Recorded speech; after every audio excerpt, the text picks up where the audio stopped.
here. Hey everyone, this is James, the Ghost Set Killer with Put 'em on the Glass podcast. We're coming at you with a holiday edition. I've been lacking a little bit, and I do apologize. My life's got a little bit crazy, but we have a special guest today, and it is Peter Brown from Tiny and Sons Glass in Pembroke, Mass.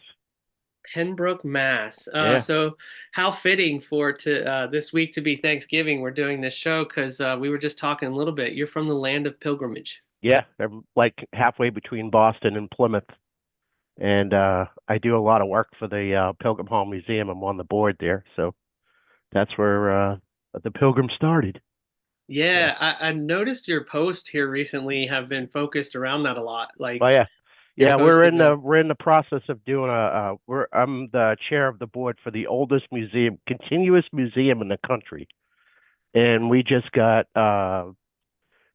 community preservation money from the town to restore the main hall. So that's a $3.5 million project that's going on right now. Oh And my goodness. yeah, it's been crazy. So that's just the first phase. And then the second phase has to be, we have to raise the funds for the internal part of it. So it's really good. I enjoy it. And the museum is like right on Court Street, which is the main street of Plymouth. Hmm. And a lot of the people that I do business with, dealerships, insurance agents, car dealers, you name it, are part of that era, and it helps me. So I enjoy it a lot.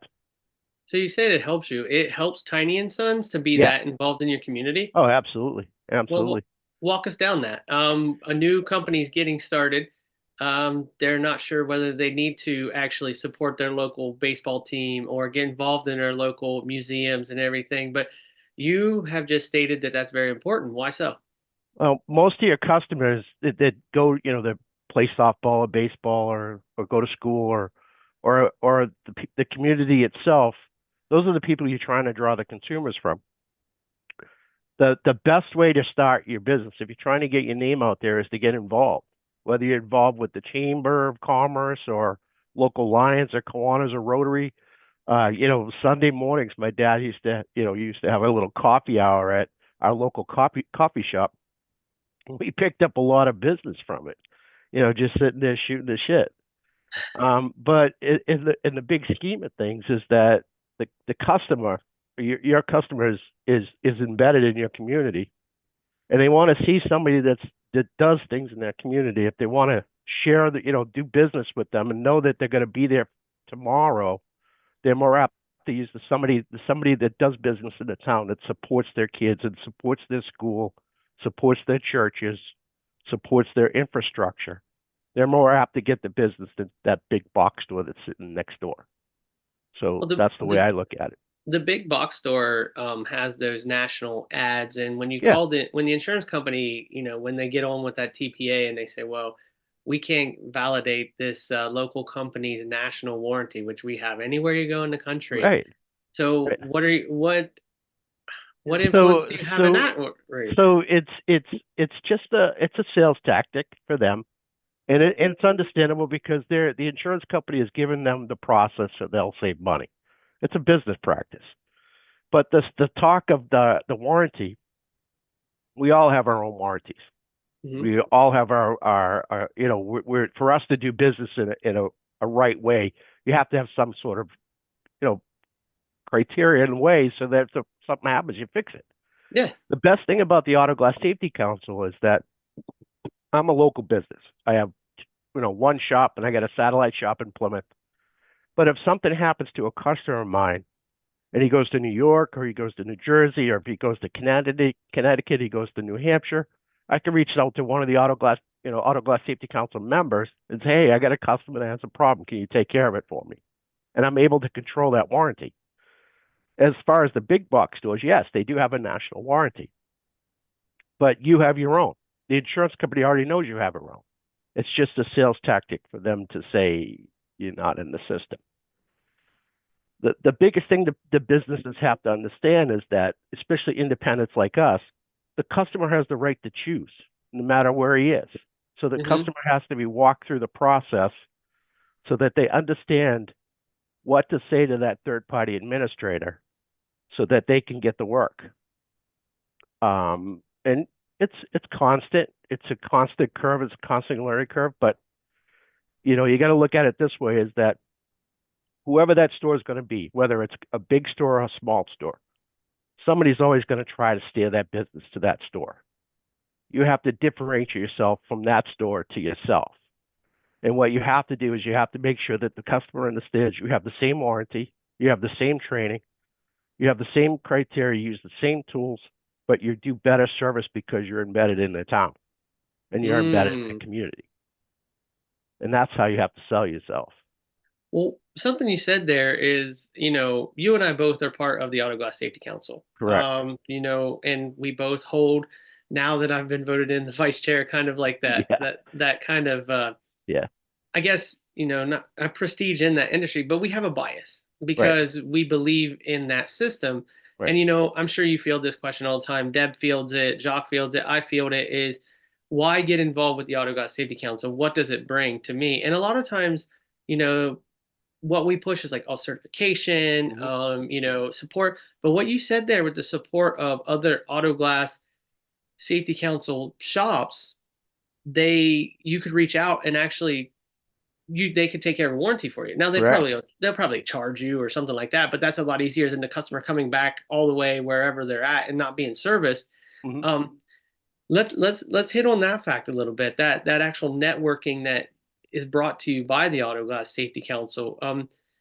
Why don't we push that or advertise that a little bit more in the public You know eyes? that, and that's a good question, and that's where Patricia Smiley from Quack Glass in South Carolina, she's on our marketing committee now. She took over my position in that. She's the chair now, and what's great about her personality and her drive is that she gets the national commitment of it, Mm, and she gets that drive of that, and and you'll see these messages starting to come out more in the coming years, coming year, that it's not just the certification, and it's not just the Auto Glass Safety Council as a name.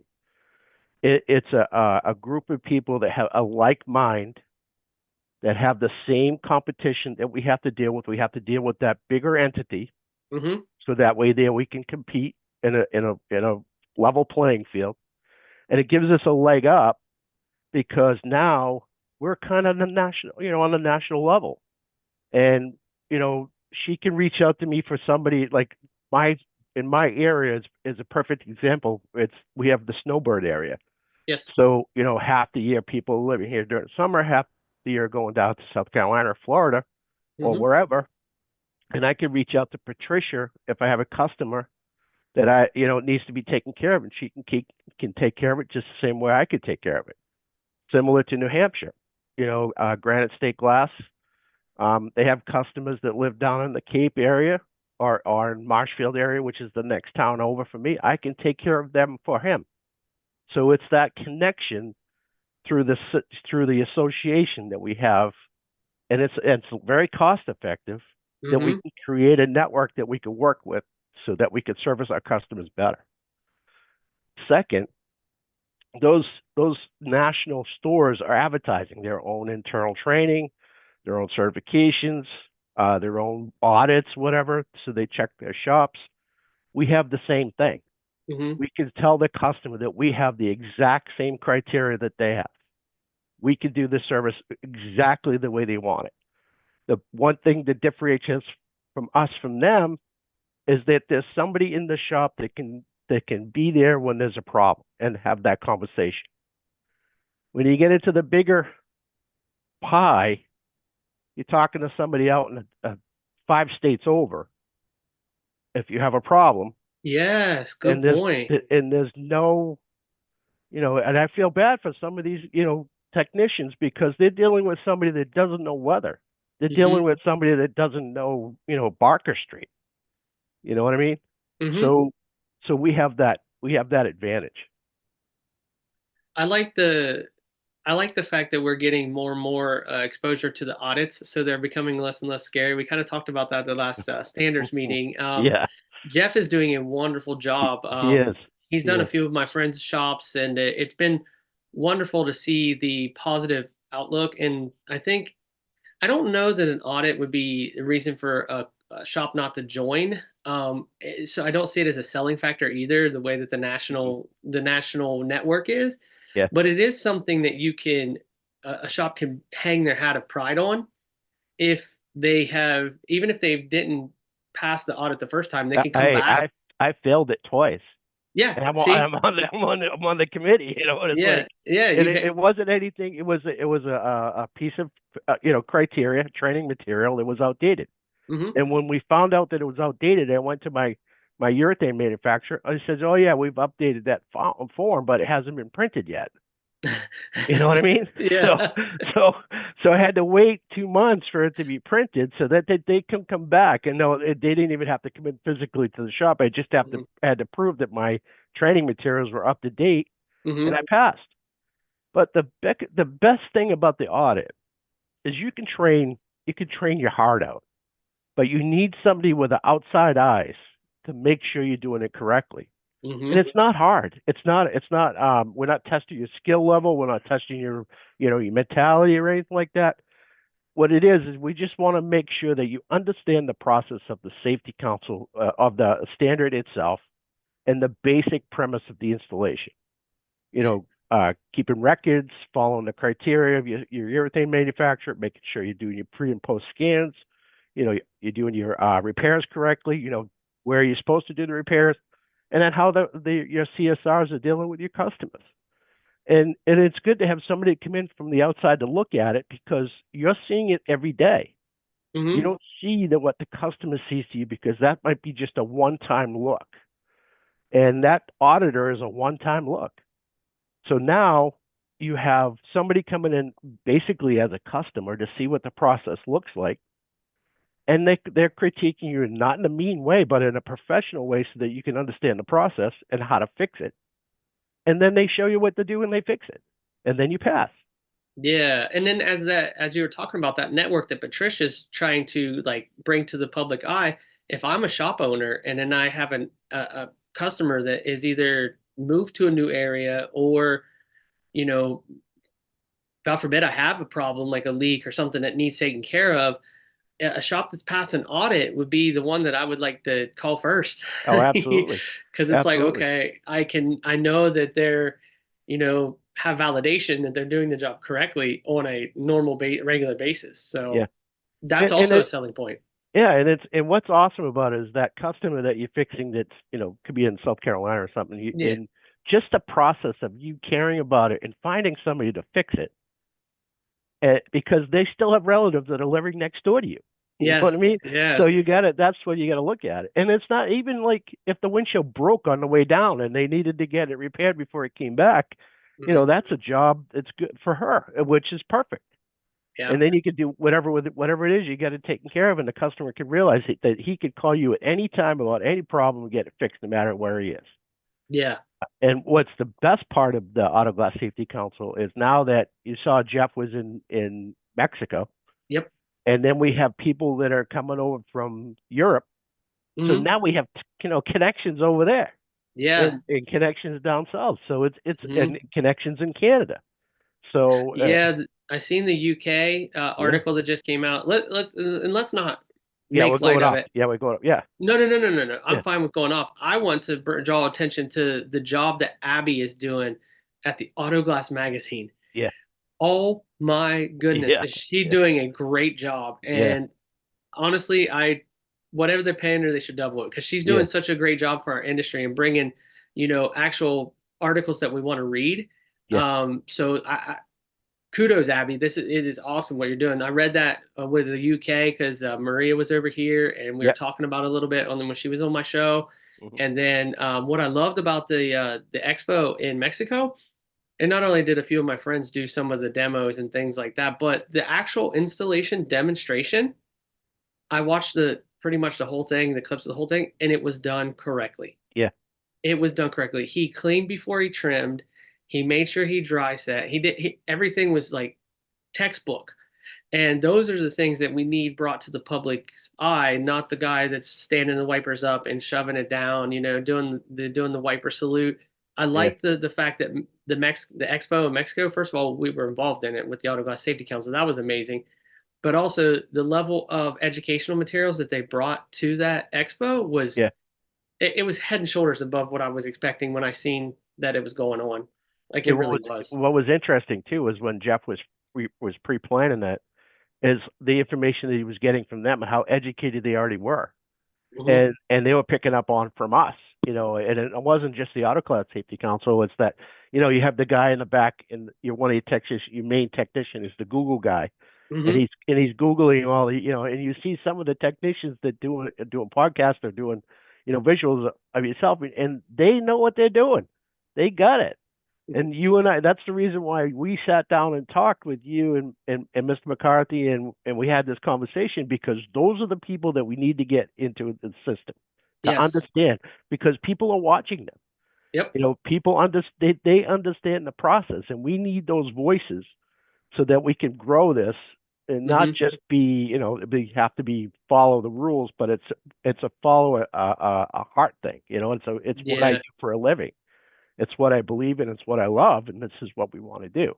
Yeah. And And you do more of that. The one thing that I'm liking about it, especially what McCarthy's doing, yeah, is him and I've had many conversations. We're pretty decently close friends. Him, me, and Steve, and is we would like our technicians to be seen as professionals, absolutely. not just the guy that, let's say, didn't graduate high school because of whatever reason, and instead of being looked down upon, he's actually coming into an industry that he or she is coming into an industry that cares about our technicians being professionals. Mm, And you're not embarrassed when you're in your community settings.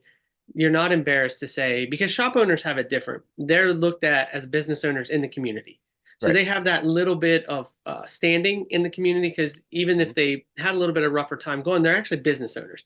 But the actual technicians that live in that community, when you're at your kid's soccer game or baseball game, or you're at I don't even know if they do it anymore, where people like in when I was a kid, the parents would come in and tell what they did, yeah. Oh like yeah. We show and still tell do that.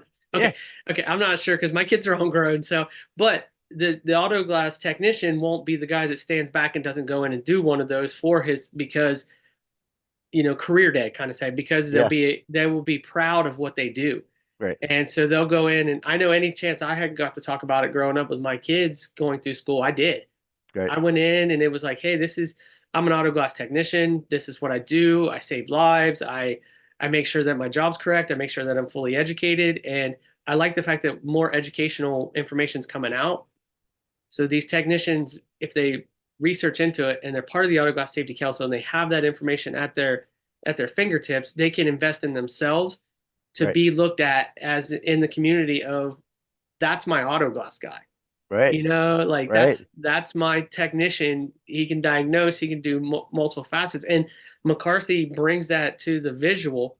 Yeah. What we're trying to do on the podcast side, myself personally, and what I've been trying to do the last year and a few months now is respectability in our industry. Yeah. Because for too long, I mean, you've been in this a long time, and Oh I've yeah. been Yeah. for 20 some years I myself. work through work through junkyards. That's where we started. Yeah. Yeah, no, and I've talked about it on the show, and I'll talk to you about it again. I wanted to be good at my job, so I went in on Saturday mornings my first year doing it and Mm, actually pulled parts at a junkyard for right. them. So I could learn how things came apart, different types of material I'd be getting into, learn how to use my cold knife better without risk of damaging a customer's car, and then invested in the urethane training. Mm, But we were installers. And for some reason, I don't know about it might be nostalgic for you, but that always hit my ear wrong. Because when I was called an installer, I felt like a parts changer. right. When I became Right. a technician, I felt like I was an educated, informed individual doing a skilled practice. Right. And And that's the interesting part, because I'm 65, so I'm in that in between stage. So we saw we grew up with the old cars, and the old style bodywork and stuff like that, where it was all mud and glue, stuff. And now it's not a plug and play thing. Is you have to understand what that plug is. You have to understand how it plays. hmm And the biggest thing now is I tell my customers that, oh, these are technicians. These guys are state of the art. You know what yeah, I mean? because now they not only do cut out and put in, but they're also technically savvy about the ADAS and the whole 9 yards of the car. And it is getting to the point now with a kid that it's not just a vocational thing anymore. Hmm. I'm grabbing kids that are going to college for marketing and computer programming, stuff like that, where they have the technical skill, not only physical skill, but they have the mind for it. Yeah. And yes, the whole system has changed. And what's awesome is that the owner, and we'll go back to the community side, Hmm. is they'll recognize the technician, the logo on his back, because they see that the owner is involved or he's embedded, and they're Hmm. more apt to be, hey, that's my auto glass technician. He Yeah. works for this guy that just did this, blah blah blah. And to go big further, our biggest uh, advocate is those commercials on sports programs talking about repair, replacement, and recalibration. Generation. Yep. You know what I mean? We don't even have to put our faces on the TV Yep. because we say, come to us and say, "Hey, I just saw that guy Johnny do do that recalibration in his shop because those two guys in the Subaru saw the rock hit him in the face." Yeah. I work on Subarus. I'm Yeah. certified to do Subarus. Come to Yeah. my shop. I can do Yeah. that for you. You don't have to watch that thing. Yeah. We don't even have to Absolutely. advertise. They're doing it Yeah. for us. We just got to do the same thing. It's Yeah. awesome. Yeah. And you get into that mode of providing the service that gets so neglected on that side. Absolutely. From Yeah. what I'm hearing, Mm-hmm. I'm not part of their circles, but from what I'm hearing from customer base that are, Mm-hmm. is a lot of times you can't talk to a person. You got to do the email, Or the and then app. they might not, or the app, and they might Mm-hmm. not respond to you quickly enough, or they might not respond to you at all, or you get lost in the system. And there's still something to be said to pick up the phone and actually talk to a business. Yeah. There really is. I Yeah. mean, I know the way that the advancements in technology are going, and maybe my kids' generation and my grandkids' generation might be different, but for me, I still like talking to a human being when I'm setting an appointment. I just, Absolutely. for some reason, and then to know that they're right down the road, that makes me even more likely to use them. So yeah, and with the Auto Glass Safety Council, um, for me, I feel that with getting the exposure with McCarthy, with Drift Chris, with myself, I feel that as we grow it and we show the value in it and more people get involved, the more power we have to influence change when it comes to outside of our industry and with regulation. Do you feel that Right. way as well? Oh, absolutely. And regulation has a place. Hmm. And it's not people like they get kind of scared about that stuff. Hmm. But you have to have some sort of roadmap to do work, to do the process, to be the technician. And the best thing about the Auto Glass the Auto Glass Safety Council is the Auto Glass standard itself. Yeah, And the standard's going to be 25 years old this year. I know. So, and you've been in those meetings, and Hmm. you have uh, uh the whole industry is represented, including the big box store. Yes, You know absolutely, what I mean? absolutely. And sometimes their voice is key to some of these conversations that we're having because they understand small business. Even though Hmm. they're a big, huge store, they understand the restrictions, how restrictive you could be when you're creating the standard. It has to be open, it has to be able to be, tweaked and changed and follow the process. So, because technology changes every single day, every minute. So Hmm. it has to be an open standard so that we can address the changes. And to have all those voices in that one room to talk about this is just stunning. and Hmm. and it's a process that people have to understand is that if you want, just like if you buy a car or if you buy the carton of milk that you're going to give to your 2-year-old, that milk was processed in a plant that the USDA made sure that they were following the criteria for the milk. Hmm. It's same. It's a safety thing. You got to make sure that everybody knows what they're doing, that the process is done in such a way that if there's, God forbid, if there's a problem at the end, they'll be able to backtrack it and make sure to see where the process broke and fix it. Yeah. I do have a lot of people that question me is like why that big box store is even on the board. and why, or not the board, the committees. Let's be honest. They're It's they're just only on they're only on the standards committee. only on the standards Only committee, on the standards committee standards committee. because in the standard you have to represent the whole industry as a whole. Yes, and a lot of people don't understand that, and they'll come at me as like, why are they involved if Mm, this is ours, if this is an independent, and this is ours, and it is because of what you just said. Because as far as to be part of ANSI standard, we have to actually include the whole industry. correct. If we can't cut one person off and say, well, you're too big, we can't deal with you, it's only for independents, where our heart is in the independents because of the actual infrastructure of communicating between the shops and protecting. We have to have the bigger boxes on the standard because our standard wouldn't be taken seriously by anybody outside of our industry that Mhm. can influence change. And that's the key right there. You just hit on the head. Is there that standard is embedded in their training? Yeah. You know what I mean? Their internal training is from the standard itself. Mm-hmm. So when you go to any OE manufacturer, the standard is in somewhere in the process of the installation. Yep. Ford, OE, GM, Toyota, all the American manufacturers, this standard is a part of their criteria. Yeah. Yeah, and it's very important for them to be on our Oh, committees. absolutely. For the standards committee, they have brought some, regardless of what people think, they have actually, like you said, they have brought some insight and some actual knowledge to help us progress. Because if anybody's listening, our standard is an evolving document. It Mhm, doesn't die and it mhm. never stays stagnant. We just had 2022 renditions. We'll have renditions going up. The standard looks a little different than it did back in 2002 when the first one was released. Right when the first one was published was 2002. Am I right Right, there? Am I wrong? right, I can't exactly. remember. Yeah, so it keeps evolving. So we need all these outside influences.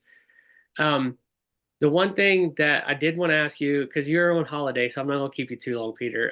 Yeah. Well, I'm watching my father-in-law wheel out the Yeah, museum, so yeah, so yeah. So yeah, I won't keep you too yeah. long.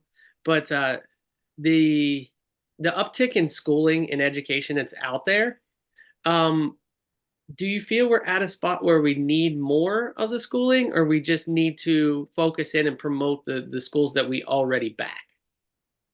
Um, we need to promote the schooling more.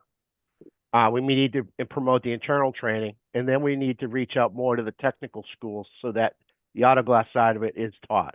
Yes. And that's where it's up to us as small business owners to reach out to the high schools and the middle schools and visit them, visit the Boys and Girls Club, the YMCA. Take your time, go to the Boy Scouts or Girl Scouts and have a conversation and tell them what this is a technical trade that's good for you.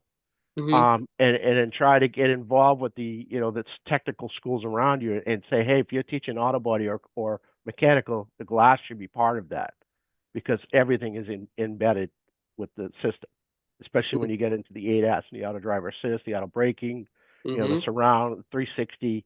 It's all part of the process. We could sell So it to the new technologically advanced youth because exactly. you know Well, that well, the they're biggest ones that if they could play, Tetris or whatever for 45 hours a week, they could do recalibrations. You know what I mean?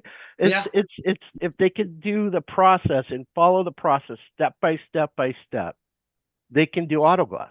yeah, And and it's late. The groundwork's there. oh yeah, and the new I'm tools, excited. and technology have made it to the process is not so physical anymore, Hmm. and it's able to be done, one person.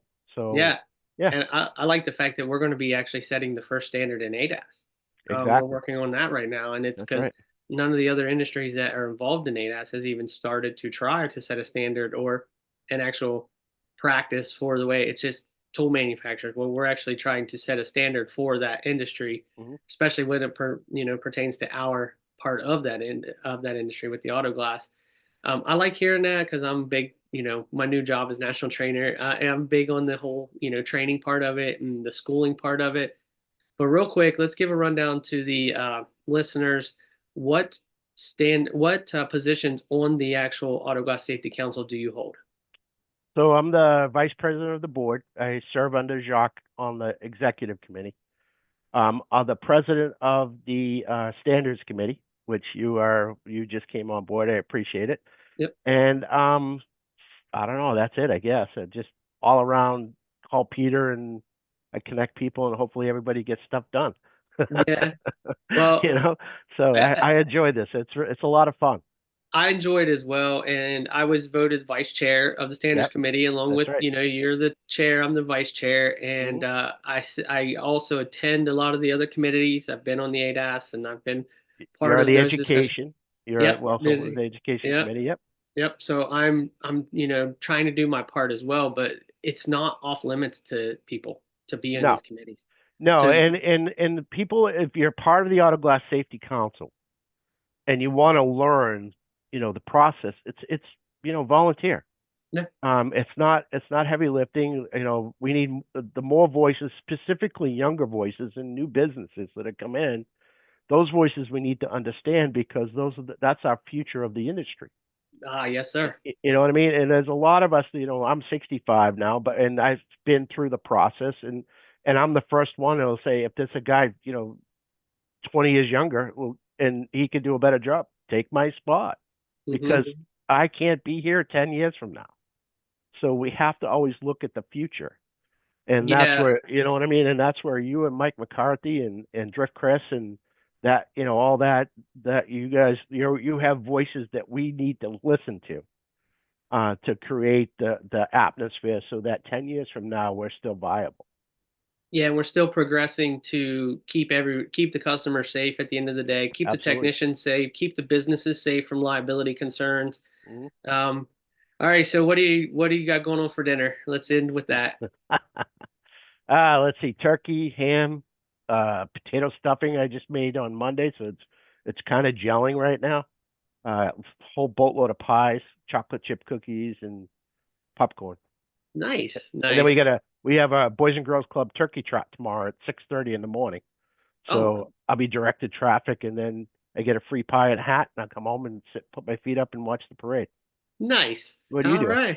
Well, my kids, they all have significant others now, so they'll spend the Thanksgiving actual day with their significant others' families. Hmm. We're real open around the holidays. As long as we get to see them at some point, we're not really picky on like you have to be here. No.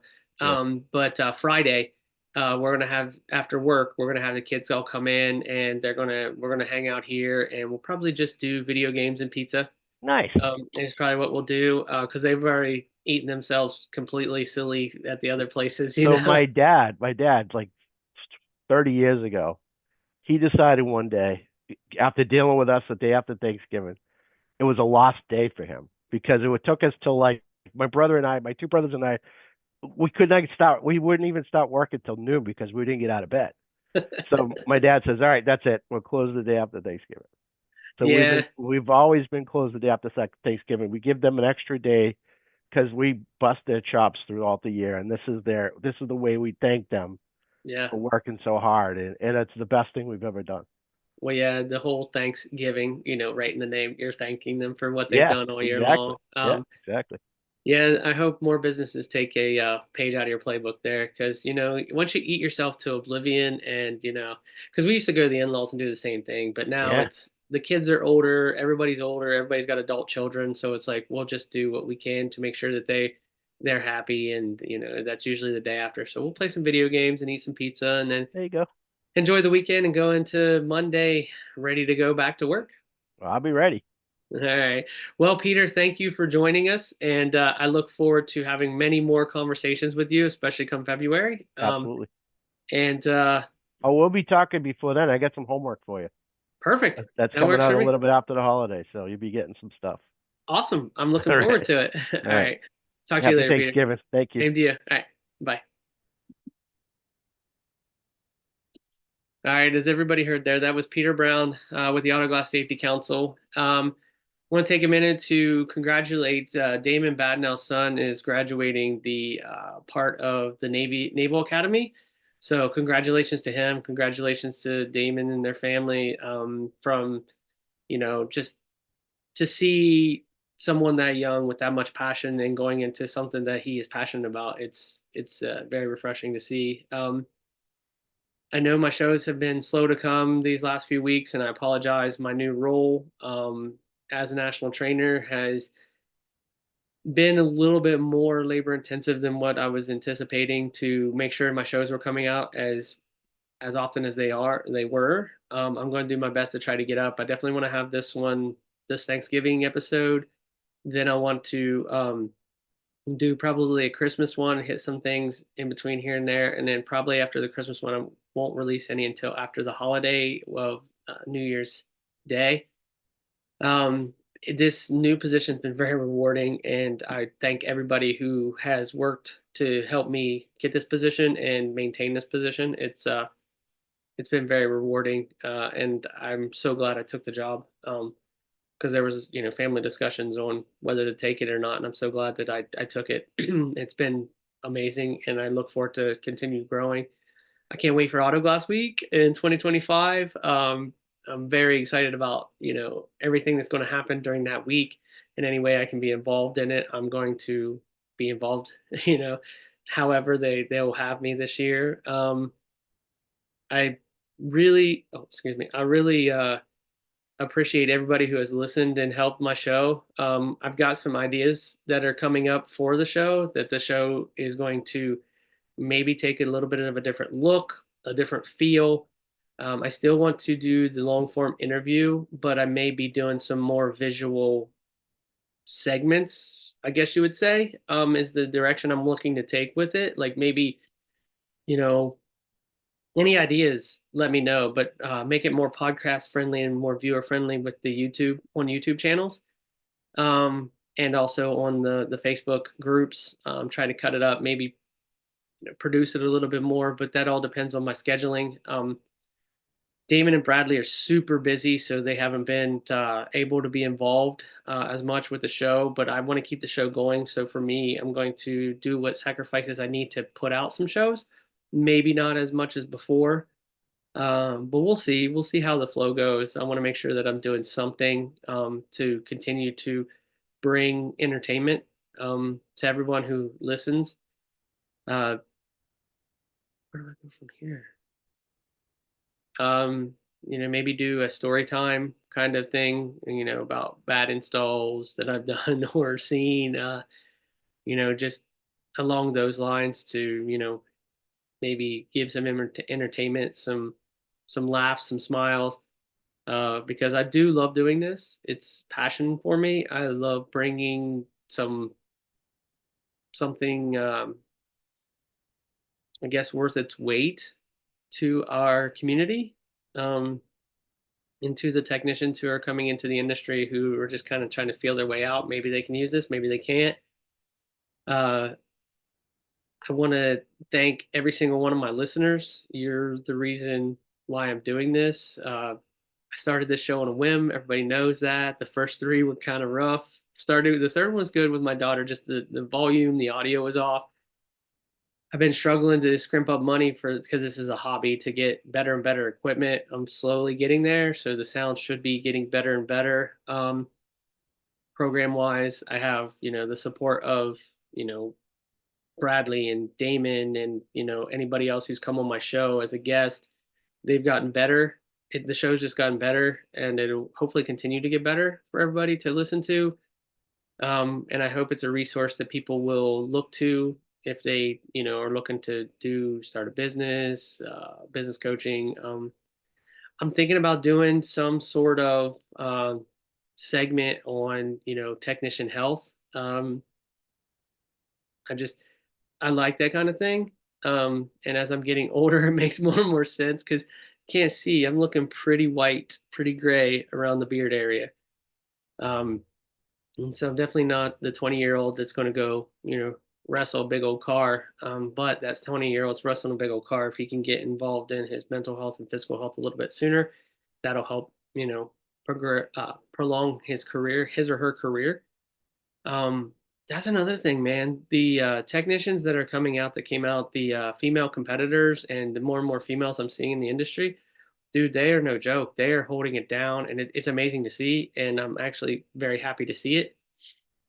So that's another avenue I hope to support. Get more and more female voice on the show, more open opinions about things. Maybe even have like a back and forth, two people with, opposing opinions coming together to have a conversation, about, you know, the actual betterment of the industry, even though they share different opinions, and listen to those opinions. Um, I know this is kind of a rant, kind of a ramble, but I hadn't done a show for so long. I wanted to make sure that I just, put out there the way that I'm feeling, and I'm feeling very grateful for everyone who listens to my show. I'm feeling very grateful for everyone that's in my life, because it makes life worth, living. You get up and these people either are helping you grow or they're holding you back. And if they're holding you back, it's time to grow past them.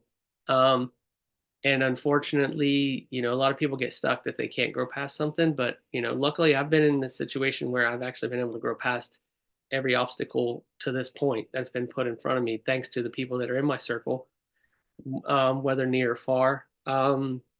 I've gained so many family members from this industry, people that I not only call friends, but I consider family, that will, I'll call and talk to them, even if it's not about autoglass, and they've helped me grow as a person and made me stronger as a person to handle, um, difficulties and successes, because successes sometimes is just as hard to deal with as a difficult spot in life. Um, Imposter syndrome is a real thing. If you just don't feel like you're good enough and think good things are happening to you, you'll sabotage them. So working through that, working through actually believing in myself, that one's been a hard one. I've been, you know, working for a long time to make sure that I get there, and hopefully am getting there. I'm still not 100% comfortable with, believing in myself. I've gotten better, and thanks to my circle of friends, it's they've helped me understand that, I mean, I do have a lot to give, and that to just keep doing what I'm doing to help better the industry, because at the end of the day, I want to leave it better than when I, you know, got here. And support your schooling. If you have technicians that need to go through schooling, you have a lot of options now, and hopefully more to come in the future. You have the Auto Glass University, Automotive Glass Consultants. You have Kaizen Glass Solutions. They offer, travel classes as well besides their location. Automotive Glass Consultants, they'll come to you. The Auto Glass University, they have locations all over for you to send technicians to. The Auto Glass Academy that Equalizer puts on, they have their Texas base, and then they've done some stuff in Nashville as of recent as well. You have your California base of the Autoglass Technical Institute with Lee Swindell. I mean, that's a great course to take. You've got private consulting by Nick Kong. He's doing some private classes and helping people progress along. The automotive, the Autoglass Safety Council has some training. If you're part of the safety council, there are avenues to get training. You have guys like Dave Koppel, who is doing the Autoglass Helpline on YouTube. You have Alfredo Calva, who has his Autoglass, Alfredo's Autoglass YouTube page. Raul has a YouTube page. And the thing that I like about these pages and groups in these schoolings is we're not teaching different things. There might be some influence of opinion in there, but when it comes down to the bare bones basic operation of a safe installation, it's being taught. It's being taught the right way, and the why is there of why you should do it. Um, Personally, I feel that any one of those avenues can help you, and you can become a better technician, safer, easier way to do it on your body. You may have to change, you may have to keep an open mind as far as the way the techniques are performed and what tooling is used.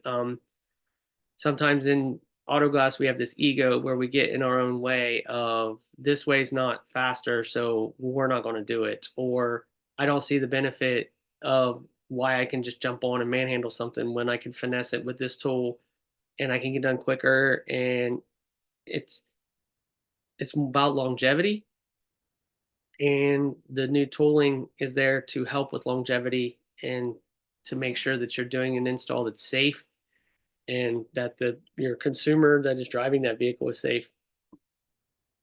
I'm rambling, guys. I I just kind of hope I'm showing my appreciation to every single one of the auto glass industry professionals.